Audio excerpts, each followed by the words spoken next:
Hi everyone! In today's video I will be painting the first page of my travel sketchbook. You might ask, how is this a travel sketchbook if I am painting in it at my desk at home?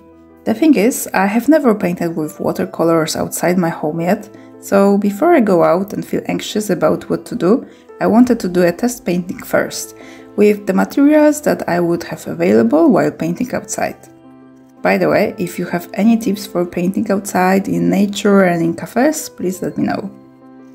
I started with a pencil sketch. The reference drawing that I am using is from Instagram page Draw Daily Together, which shares some reference photos each week for people to draw. And this particular picture was shared by the account which name you can see below the image. I chose this photo because it looks like a scene from a travel, so it was matching the vibe and was a great opportunity to try painting this topic.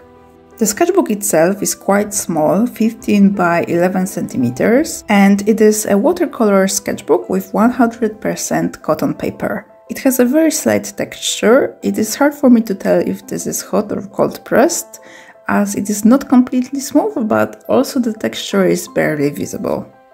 About the materials, I think the most convenient materials will be a brush pen that can hold water and tiny spray bottle.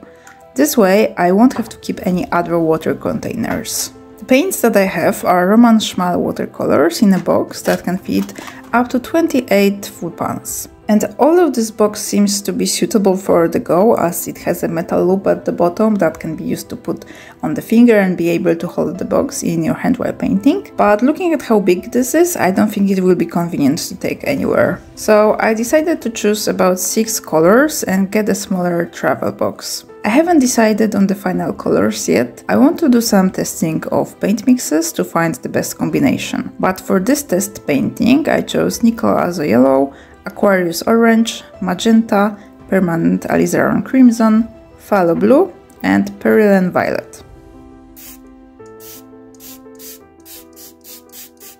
There were so many reddish colors that I wasn't sure if this is not too much red, but surprisingly this final painting is quite cold and there seems to be no red at all. This is probably because the reference photo is quite yellowish as well. But this is good news that I am able to produce a lot of bluish and yellowish colors with this palette. But as I said, this is not my final choice yet, I will decide once I tried more combinations. The benefit of such a limited palette is that the sketchbook should look more cohesive, at least that's what I hope for. Generally, painting went quite well, although it was not that easy to use the brush pen. I'm not sure if it broke, but it wasn't releasing water when I was squeezing it, and I remember that it used to do that. It was a little bit annoying because mixing colors was not that easy, and when I wanted to paint a bigger area, I was running out of water. Luckily, this water spray was a huge lifesaver. To clean this brush, I had to paint over a paper towel a couple of times while trying to release water. Since it was not working, I was spraying it with water sometimes.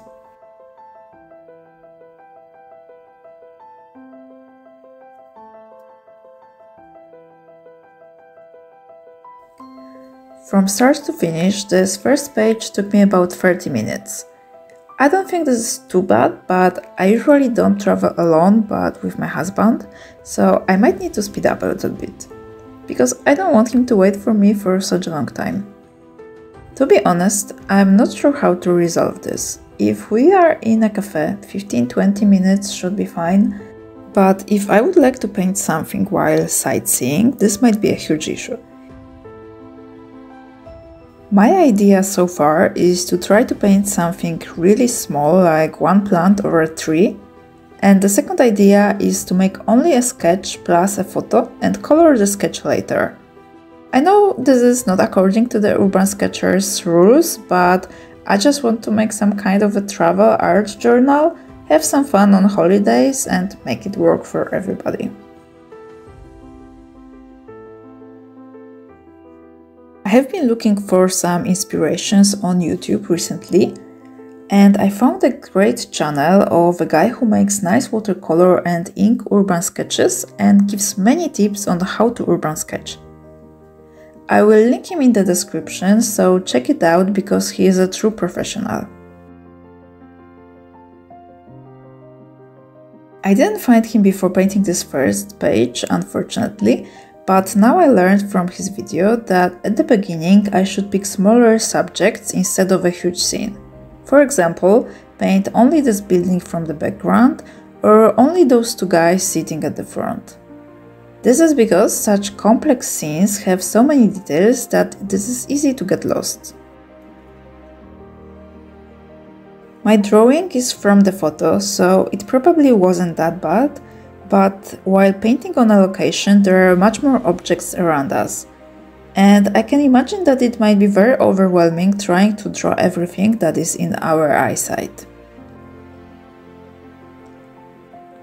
As I mentioned, he is using ink with watercolor, so I think I might take an ink pen with me as well. The style of his drawing is very appealing to me, and it is easier to indicate details on such a small and quick sketch with an ink pen than only with watercolors.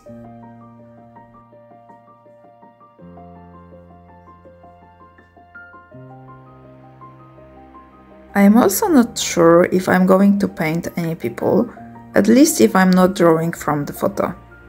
But even though here I am drawing them from the photo, on such a small scale it was so difficult. I do like urban scenes paintings where people are only indicated as a shape with not many details, but I tried this here and I'm not sure where is the border between such shapes looking stylish and sloppish.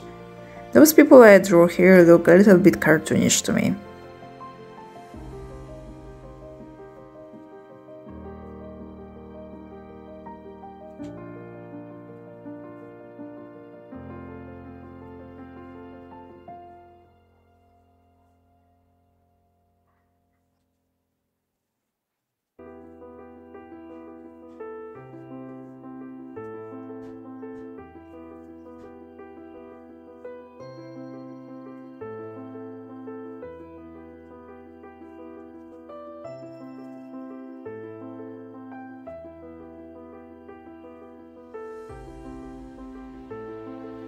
One more thing I learned from the video that you can find in the description is about using depth in such scenes. For example, such a huge plane as this mountain on the right that I painted with many details is taking too much focus from the main subjects of the picture. And in this picture, my main subjects would probably be this building or the guy sitting in the front. It can probably be anything you want to be the focus. I should have simplified it. There is no point in painting all those trees. They don't bring much to the painting and at the same time they steal a lot of attention. Instead, I could have painted the whole space with green gradient, similarly to what was shown in the video in the description. I am very glad I found this channel. I only watched like 2 videos so far and I already have so many ideas what to improve.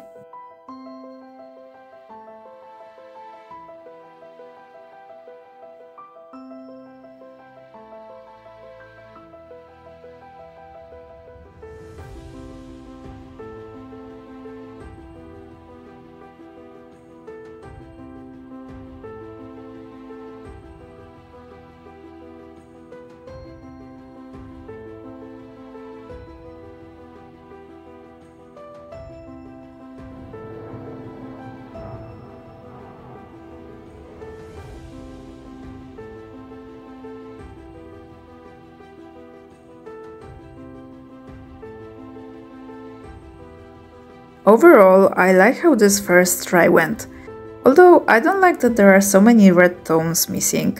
Color scheme is too cold for me. But this is more or less accurate to the reference photo, so I guess I am fine with that. One more interesting thing about urban sketching that I've heard recently is that live we can see much more interesting colors than on a photo. So it is really beneficial to try to paint outside.